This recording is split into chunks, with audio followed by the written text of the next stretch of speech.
What if I told you the two people I trusted most, my wife and my own brother, secretly destroyed my life behind my back? What if I told you that when I finally found the courage to speak the truth, my own family told me to stay silent? This isn't just a story of betrayal. It's about being stabbed in the heart and then blamed for bleeding. And if you've ever trusted someone who shattered you, this story is for you. Because no one talks about what happens when the people who hurt you are the ones you thought would never leave. I never expected life to be perfect. I never wanted perfection. I just wanted peace. A home where I felt loved. I thought I had that. I thought I had her. My wife and I were married for 7 years. We built a life together, from scratch. We laughed together. We struggled together. We made promises and plans. And for the most part, I believed we had a good marriage. Not a fairy tale. Not without flaws. But real. Steady. And I believed that mattered. I met her in my late 20s. She was magnetic. Funny. Warm. She made me feel seen in a way no one else ever had. I fell for her fast. She said she felt the same. Within a few years we were married, with hopes of starting a family. We were the kind of couple people looked at and thought, they've got it together. But behind closed doors, cracks began to form. At first, I thought it was just life. Work stress. Fatigue. Routine. We were busy. She started to withdraw. More time on her phone. Less eye contact. Conversations got shorter. Her laughter stopped sounding like it used to. And when I asked her if she was okay, she brushed it off. Said she was just tired. That I was imagining things. Enter my younger brother. We were close, always had been. Grew up like best friends. We went through everything together.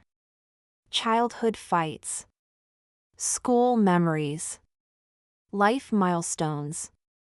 When I got married, he was the best man. His speech had everyone in tears. He talked about loyalty. About looking up to me. About the bond we shared. I believed every word. So when he started visiting more often, I welcomed it. I thought it was great that he and my wife got along. We were all family. He was single.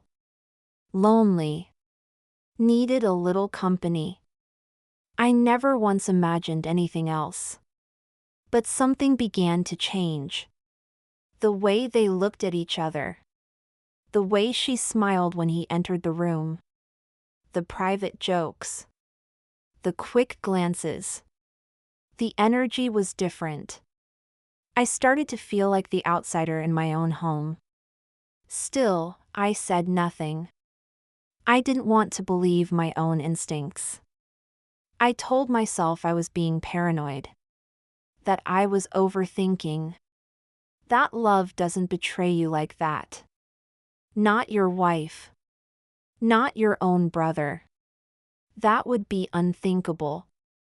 Then came the night everything fell apart.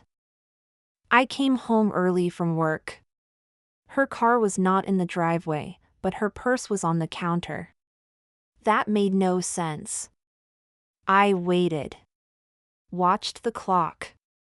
Time slowed down. Then headlights. She pulled up in my brother's car. They stepped out together. Laughing. Relaxed. Too relaxed. When they walked in and saw me, everything changed. The mood. The body language.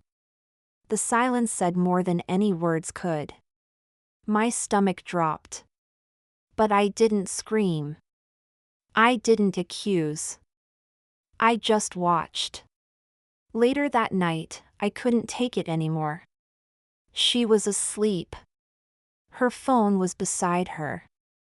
Unlocked. I wish I hadn't looked. But I did. And that's when I saw the truth. Messages. Dozens. No, hundreds. Texts filled with things I never imagined I would read.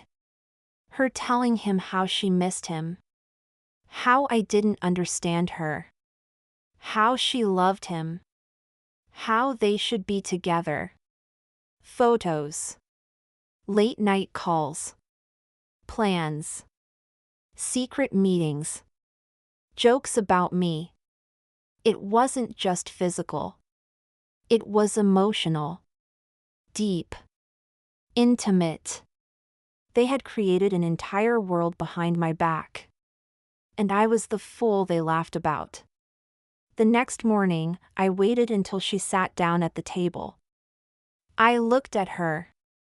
And all I asked was, how long? She didn't lie. Not anymore. She said it had been going on for months.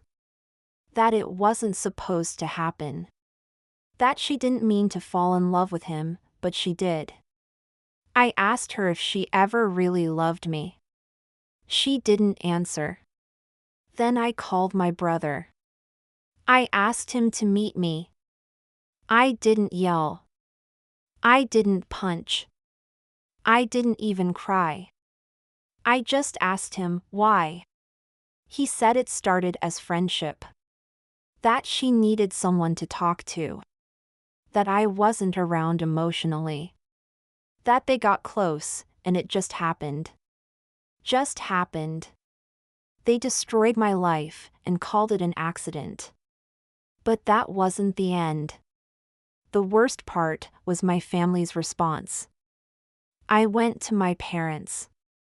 I expected support. Comfort. I thought they would be furious.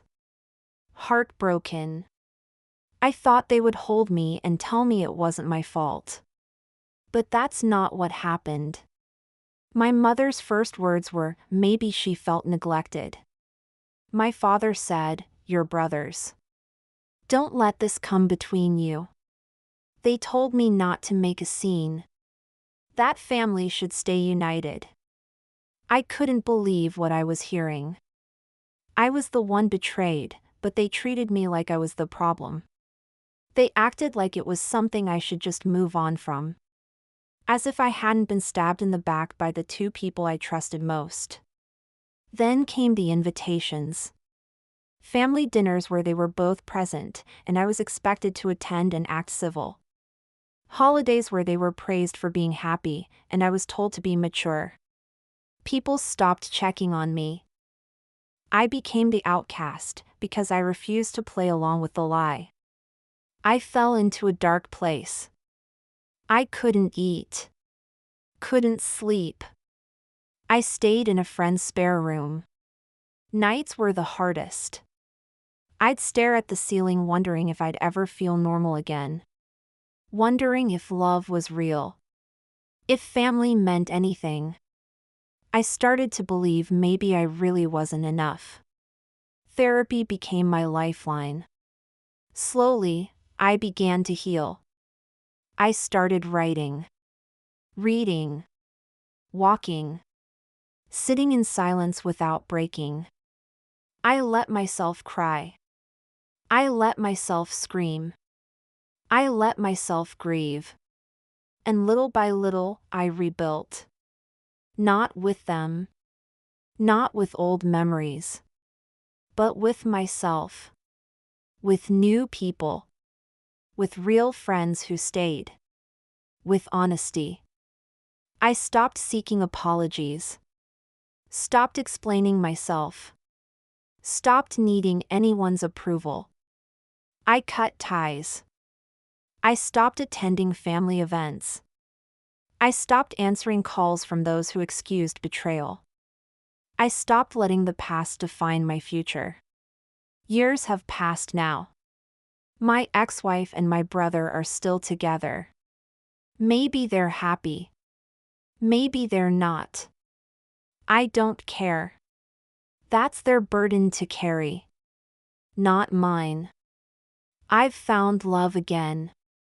Not just romantic, but love for life. Love for peace. Love for who I've become. And now, I tell this story not for sympathy, but for someone out there who needs to hear it. If you've been betrayed by a spouse, a sibling, a friend, or your family, let me say this to you. You are not crazy. You are not weak. You are not the villain. You were loyal in a world that mocks loyalty. You were real in a world that rewards manipulation. But your story is not over. Let them go. Let them blame. Let them lie. You rise. Because in the end, the greatest revenge is not rage. It's peace. It's healing. It's living well, on your terms, with your head held high. They took my past. But I took back my future. And you can too. Before you go, don't stop here. If this story hit you in the heart, there's another one waiting for you that you need to see. Click the video on your screen right now. It's the one where I share what happened after the betrayal, how I rebuilt my life from zero. And trust me, if you stayed with me till the end of this one, you'll want to see how it all turned around. Go ahead, I'll meet you there.